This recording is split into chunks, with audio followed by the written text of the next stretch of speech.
जय हिंद।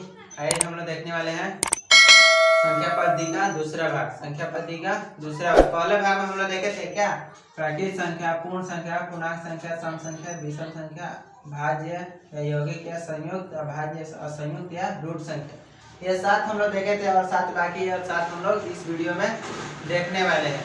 तो बने रहिएगा इस वीडियो में शुरू से लेकर अंत तक। और अगर आप हमारे चैनल पर नए हैं तो चैनल को सब्सक्राइब करके बेल आइकन घंटी को दबा दीजिएगा ताकि वीडियो अपलोड किया जाए उसका नोटिफिकेशन आप तक मिलता रहे। तो देखिए 7 ठो पढ़ लिए हैं कल का और 7 आज हम लोग पढ़ने वाले हैं। आपसे रिक्वेस्ट है कि आप हमारे चैनल पर नए हो तो चैनल को सब्सक्राइब कर लीजिएगा। देखिए हम लोग शुरू कर रहे हैं क्लास। देखिए फिर से एक बार थोड़ा रिपीट कर रहे हैं। प्राकृत संख्या, गिनती की संख्या को प्राकृत संख्या हम लोग कहते हैं। गिनती की संख्या को प्राकृत संख्या कहते हैं। पूर्ण संख्या, गिनती की संख्या में शून्य को यानी 0 को शामिल कर देने से जो संख्या प्राप्त होता है उसे प्राकृत में 1 2 3 डॉट इंफिनिटी तो अनंत तक। अब पूर्ण संख्या में होता है 0 1 2 3 डॉट इंफिनिटी तक, ये भी होता है। उसके बाद आता है पूर्णांक संख्या। संख्या रेखा पर सभी धनात्मक तथा सभी ऋणात्मक संख्याओं के समूह को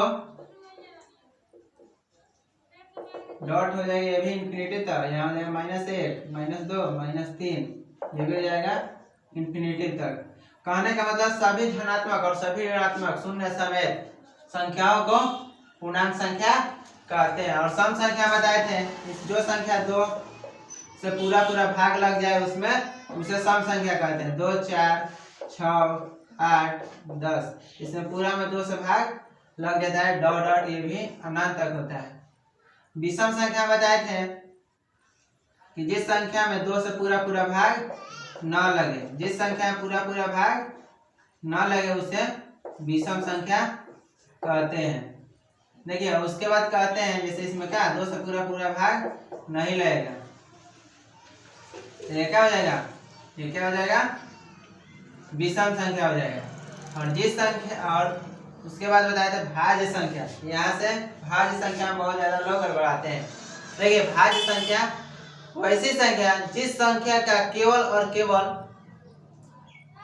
गलत थोड़ा बोले, जिस संख्या का एक और स्वयं का छोड़कर अन्य कोई गुणनखंड हो, एक और स्वयं को छोड़कर कोई अन्य गुणनखंड हो, या इसको बोलने का तरीका देखिए, भाषा है, भाषा को अपने तरीके से बनाकर बोला जाता है। जिस संख्या का एक और स्वयं को छोड़कर अन्य गुणनखंड हो उसे भाज्य संख्या कहते हैं, या एक और स्वयं को छोड़कर किसी अन्य संख्या से भाग लग जाए उसे भी हम लोग भाज्य संख्या कहते हैं। उसके बाद से आता है विषम, उसके बाद आता है अभाज्य संख्या। जिस संख्या का केवल और केवल 2 ही गुणनखंड हो, केवल और केवल 2 ही गुणनखंड हो उसे अभाज्य संख्या कहते हैं। तो यहाँ तक हम लोग कल पढ़ चुके थे कल के वीडियो में। और आज से हम पढ़ेंगे जुड़वा भाज्य संख्या, सभाज्य संख्या, संपूर्ण संख्या, परिमेय संख्या, अपरिमेय, वास्तविक, और ये आज हम लोग देखने वाले हैं सम्मिश्र संख्या। तो ये सम्मिश्र संख्या आखिर ये 11 क्या है, और ये इसको बेसिकली ज्यादा नहीं पूछता है कि यही सब संख्या है, इसी में रिलेशन देकर दे देगा कौन हो सकता है कौन नहीं सर, जैसे दे देगा। जैसे प्राकृत संख्या क्या बोले थे, प्राकृत संख्या 1 2 3 4 डॉट 1 0 1 2 3 4 डॉट अनंत तक। तो कहने का मतलब इसमें और इसमें क्या कॉमन है, तो कहा जाएगा क्या सभी पूर्ण संख्या प्राकृत संख्या हो सकती है। सभी पूर्ण संख्या ये तो पूरा समान है, ये 1 से लेकर और अनंत तक पूरा समान ही रहेगा, मगर क्या एक 0 नहीं है। तो क्या सभी पूर्ण संख्या परिमेय संख्या नहीं होगी, लेकिन सभी प्राकृत संख्या, गलत बोली, सभी पूर्ण संख्या परिमेय प्राकृत संख्या नहीं होगी बस, और लेकिन सभी प्राकृत संख्या पूर्ण संख्या हो जाएगी। क्यों? क्योंकि यहाँ से एक से लेकर शुरू का अनंत तक ले जाएंगे, तो क्योंकि यहाँ से भी एक से तो शुरू हो रहा है, इसमें जीरो ज्यादा है तो क्या करना है, जीरो इसमें ना ज्यादा है, इसमें ज्यादा नहीं होना चाहिए, क्योंकि ये सभी संख्या इसमें है। और सभी प्राकृत संख्या पूर्ण संख्या हो सकती है, लेकिन सभी पूर्ण संख्या प्राकृत संख्या नहीं सकती, क्योंकि जीरो प्राकृत संख्या में नहीं आता है। तो देखने वाले हैं आज हम लोग जुड़वा अभाज्य संख्या। जुड़वा अभाज्य संख्या, देखिए कहने का मतलब वैसी संख्याएं जिसका HCF एक हो उसे जुड़वा अभाज्य संख्या कहते हैं। जुड़वा अभाज्य संख्या कहते हैं, या ऐसे ही बोल सकते हैं वैसी संख्या जिनके बीच का अंतर 2 हो, वैसी लगातार प्राकृत संख्या जिनके बीच का अंतर 2 और केवल उसका 2 ही ग्रहणखंड हो उसे जुड़वा अभाज्य संख्या कहते हैं। जुड़वा अभाज्य संख्या जैसे क्या हो जाएगा 2 3 5 7 7 के बाद क्या हो जाएगा 11 13 17 19। देखिए इसमें जुड़वा अभाज्य संख्या, देखिए इसके और इसके बीच कितना गैप हो जा रहा है 7 और इसके बीच 11 के बीच कितना गैप हो जा रहा है 4 है, तो ये जुड़वा अभाज्य संख्या नहीं होगा। देखिए 3 ले लेंगे 3 5 या चाहे 2 3 2 3 2 3 भी नहीं होगा, क्योंकि इसके बीच का अंतर कितना हो जा रहा है 1 हो जा रहा है, इसलिए नहीं होगा। ये 2 5 के बीच का अंतर कितना हो जाएगा 2 हो जाएगा, ये हो जाएगा 2 हो जाएगा, ये हो जाएगा जुड़वा अभाज्य संख्या का, इसके बीच भी 2 हो जाएगा, 19 17 और 19 हो जाएगा, ये भी इसके बीच का अंतर 2 हो जाएगा, तो क्या हो जाएगा जुड़वा अभाज्य संख्या हो जाता है। उसके बाद आता है स्वाभाज्य संख्या। स्वाभाज्य संख्या देखिए उसके बाद आता है स्वाभाज्य संख्या। कहने का मतलब अगले जैसे इसमें इसका एक परिभाषा हो जाएगा वैसी संख्या जिसका HCF 1 हो, तो ये इसका होता है, उसमें गलती से बोल दिए थे। जुड़वा अभाज्य संख्या हो गया, और उसके बाद स्वाभाज्य संख्या वैसी लगातार प्राकृत संख्या, वैसी 2 लगातार प्राकृत संख्या जिसका मस 1 हो उसे हम लोग स्वाभाज्य संख्या कहेंगे। जैसे 4 हो गया 5 8 हो गया 9 3 हो गया 4 हो गया, ये सब क्या इस सब का HCF का हो जाएगा HCF बराबर इसका भी HCF बराबर क्या हो जाएगा 1 हो जाएगा, इसका भी HCF बराबर 1 हो जाएगा। तो कहने का मतलब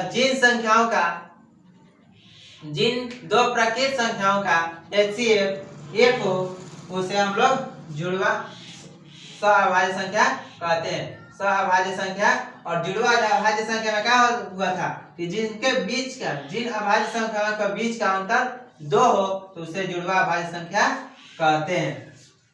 तो जुड़वा अभाज्य संख्या देख लिया और स्वाभाज्य संख्या भी देख लिया। देखिए अब संपूर्ण संख्या किसे कहते हैं, देखिए तो इसमें होता है वैसी संख्या जिनका अपवर्तक मतलब गुणनखंड, वैसी संख्या जिनका गुणनखंड का योग उसके संख्या का दोगुना हो उसे संपूर्ण संख्या कहते हैं। तो ये 1 से 100 तक केवल 2 ही ऐसी संख्या है जिसका अपवर्तक को जोड़ने पर उसके दोगुना होता है। देखिए एक होता है 6 का कितना हो जाएगा 1 2 3 उसके बाद 6, देखिए 1 जो 3 3 3 6 12 जोड़ने पर 12 देगा। वैसी संख्या जिसके अभाज्य गुणनखंड की संख्या, अभाज्य गुणनखंड नहीं बोलेंगे क्योंकि सभी गुणनखंडों की अभाज्य गुणनखंड इसमें इसलिए नहीं बोलेंगे क्योंकि यहाँ 6 आ जा रहा है। देखिए ऐसे बोलेंगे वैसी संख्या जिनके सभी गुणनखंड का योग उस संख्या के 2 गुना हो, तो उसे हम लोग कहते हैं संपूर्ण संख्या, उसे कहते हैं हम लोग संपूर्ण संख्या। तो 2 गुना हो गया, जैसे एक और हो जाएगा 28 का क्या हो जाएगा 28 का हो जाएगा 1 4 7 14 और उसके बाद हो जाएगा 28। देखिए 1 और 4 कितना हो जाएगा 5 और 7 12 12 और 14 कितना हो जाएगा 26, गलती लिख देगा 2 भी हो जाएगा, यहाँ क्या हो जाएगा 2 हो जाएगा 2 1 3 और 3 और 4 7 और 7 14 14 28 दूना कितना हो जाएगा 56। कितना हो जाएगा 56। देखिए अब इसके बाद कोई भी संख्या लीजिएगा वो संपूर्ण संख्या 1 से 100 तक के बीच, 1 से 100 तक के बीच वो संपूर्ण संख्या नहीं होगी। देखिए फिर से सुन लीजिए, वैसी संख्या जिनके सभी गुणनखंड का योग उस संख्या के 2 गुना हो उसे संपूर्ण संख्या कहते हैं। तो देखिए 1 से 100 तक के बीच केवल 2 संपूर्ण संख्या होती है जिसका योग उस संख्या के 2 गुना होता है। जैसे 28 और 28 का 2 गुना क्या हो जाएगा 56। और जैसे ले लीजिए मान लीजिए क्या 9 हो जाएगा, 9 भी ले लेते हैं। 1 से लगेगा, 3 से लगेगा, उसके बाद क्या लगेगा 9 से लगेगा, 9 3 12 क्या आ जाएगा 13। इस संख्या का 2 गुना होगा 24 ले रहा है। कोई भी संख्या लीजिए 1 से 2 से 3 से 4 से 6 से 8 से 12 से और 24 से लगेगा। 24 12 36 8 कितना हो जाएगा 44 6 50 4 54 3 57 2 59 60 हो जाएगा। कितना हो जाएगा ये 60 हो जा रहा है। क्या इस संख्या का 2 गुना है 60? 2 गुना है नहीं है, ये क्या हो जाएगा। और कोई संख्या 1 से 100 तक के बीच संपूर्ण संख्या नहीं होती। केवल और केवल 2 ही ऐसी संख्या है जो संपूर्ण संख्या है 1 से 100 तक के बीच में। एक है 6 जिसका योग कितना हो रहा है, सभी गुणनखंड का योग 12 हो जा रहा है, और 28 हो जा रहा है जिसका योग हो जा रहा है 56। यही 2 ऐसी संख्या है जिसका योग उस संख्या के सभी गुणनखंड का योग उस संख्या के 2 गुना हो रहा है। तो संपूर्ण संख्या हम लोग देख लिए। उसके बाद देखते हैं परिमेय संख्या। उसके बाद देखते हैं परिमेय संख्या। परिमेय संख्या आखिर किसे कहते हैं। देखिए सिंपली हम बोले तो क्या P बटा Q को ही क्या कहते हैं परिमेय संख्या, जहाँ Q not equal to 0, Q not equal to 0। तो हम लोग ऐसे परिभाषा बोलते हैं वैसी संख्या जिनको P बटा Q के रूप में लिख सकते हैं, जहाँ P और Q पूर्णांक संख्या, क्या पूर्णांक संख्या हो, या तो प्लस में हो या तो माइनस में हो या 0, कोई भी हो वो पूर्णांक संख्या होना चाहिए। पूर्णांक संख्या, ये पूर्णांक संख्या के लिए दर्शाए थे। तो क्या हो जाएगा, और लेकिन Q नॉट इक्वल टू 0, पूर्णांक संख्या हो और Q का मान 0 नहीं हो। जैसे पूर्णांक संख्या में 0 आता है, उस 0 को छोड़कर इस संख्या की जगह पर कुछ भी रख दीजिएगा तो क्या हो जाएगा, क्या हो जाएगा परिमेय संख्या हो जाएगा। वैसी संख्या जो P बाई Q के रूप में लिखी जाती हो, जहाँ P और Q पूर्णांक संख्या हो लेकिन Q नॉट इक्वल टू 0, क्या Q नॉट इक्वल टू 0, उसे हम लोग कहते हैं परिमेय संख्या। देखिए 5 7 9 4 बटा 2 5 बटा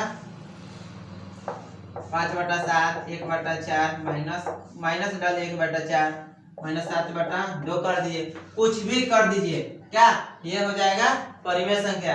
0 भी क्या हो जाएगा परिमेय, क्योंकि बटा में हमेशा एक छुपा रहता है, कोई भी संख्या हो लेकिन Q का मान 0 नहीं होना चाहिए, उसे हम लोग कहते हैं परिमेय संख्या। परिमेय संख्या भी देख लिया। उसके बाद देखते हैं हम लोग अपरिमेय संख्या।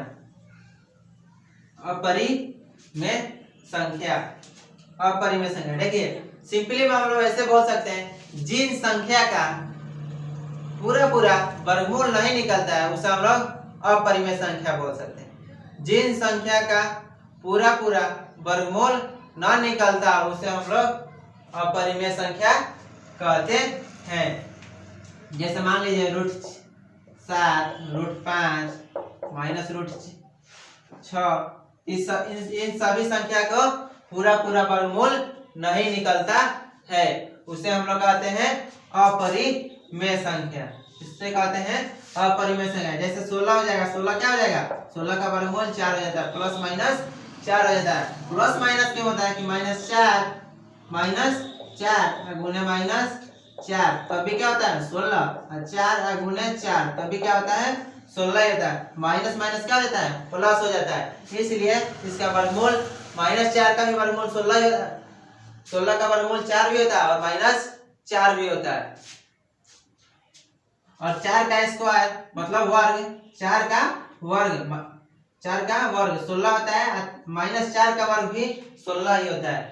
तो देखिए ये 16 अपरिमेय संख्या नहीं है और ये सब अपरिमेय संख्या है, बहुत सारा है अनंत तक है। तो अपरिमेय संख्या हम लोग देख लिए। उसके बाद वास्तविक संख्या देखते हैं। वास्तविक संख्या किसे कहते हैं? वास्तविक संख्या किसे कहते हैं? तो वास्तविक संख्या देखिए इन्हीं दोनों को मिलाकर वास्तविक संख्या बना है। सभी परिमेय संख्या और सभी अपरिमेय संख्या के संयोग से जो संख्या प्राप्त होती है, मतलब दोनों को इकट्ठा करके लिख देते हैं, उसे हम लोग क्या कहते हैं? वास्तविक संख्या कहते हैं। वास्तविक संख्या कहते हैं। तो इसको देखिए जैसे हो जाएगा 3 प्लस रूट 2 बटा 4 रूट 3 बटा 2 माइनस रूट 3। देखिए इतना भी लिखेंगे तो क्या हो जाएगा? वास्तविक संख्या हो जाएगा। इसे अपरिमेय संख्या भी कह सकते हैं। और अपरिमेय संख्या क्या? वास्तविक संख्या में अपरिमेय संख्या होता है, तो इसको क्या कह सकते हैं? जैसे कि पूछ रहा है क्या सभी वास्तविक संख्या अपरिमेय संख्या हो सकती है? तो नहीं, क्योंकि क्या 3 है, माइनस 3 क्या वास्तविक संख्या में आता है लेकिन अपरिमेय संख्या में नहीं आता है। लेकिन सभी अपरिमेय संख्या वास्तविक संख्या हो सकती है। क्यों? क्योंकि वास्तविक संख्या था क्या? परिमेय संख्या, परिमेय और अपरिमेय इन दोनों के मिलने से जो बनता है उसे कहते हैं हम लोग वास्तविक संख्या। इसलिए कहते हैं, तो ये क्या हो जाएगा? वास्तविक संख्या हो जाएगा। और ये सम्मिश्र संख्या है जो 11 का चैप्टर में मैथ का दिया है। ठीक है, ये नीचे क्लासों में नहीं पढ़ने को मिलता है। इसको हम लोग देखेंगे नेक्स्ट वीडियो में। तो मिलते हैं तब। अगर आप हमारे चैनल पर नए हैं तो चैनल को सब्सक्राइब कर लीजिएगा और बेल आइकन घंटी को दबा दीजिएगा, ताकि जो भी वीडियो अपलोड किया जाए उसका नोटिफिकेशन आप तक मिलता रहे। और आपको मैथ सीखना है तो इस चैनल को सब्सक्राइब कीजिएगा। और भी विषय पढ़ाई होता है, बशर्ते मैथ एकदम बेसिक से पढ़ाया जाएगा। जो आपको समझ में नहीं आएगा कमेंट कीजिएगा, उस पर चर्चा होगी। ठीक है, जो आपको समझ में नहीं आएगा, ये 14 टॉपिक है, ये भी देखिए इसको अभी नहीं बता सकते हैं, बशर्ते इसके लिए पूरा डिटेल से हम लोग इसके बारे में बताएंगे। एक वीडियो स्पेशल इसके लिए बनेगा सम्मिश्र संख्या के लिए। आखिर सम्मिश्र संख्या क्या होता है, कैसे निकाला जाता है, उसको सब देखेंगे। ये वीडियो भाग 2 था। फिर से देखिए प्रकृत संख्या, पूर्ण संख्या, पूर्णांक संख्या, ये सब पढ़ लिए। इसका वीडियो, ये वीडियो 2 है। और वीडियो 1 में देखे थे क्या 7 क्वेश्चन देखे थे। और सच में अगर आपको मैथ नहीं आता है तो अच्छी बात है, और नहीं आता है तो चैनल को सब्सक्राइब करें, ताकि हम आपको बेसिक से पढ़ा रहे हैं और आप यहाँ पर मैथ पूरी तरह से सीख सकते हैं। तो मिलते हैं नेक्स्ट वीडियो में, तब तक के लिए बेस्ट ऑफ लक। जय हिंद।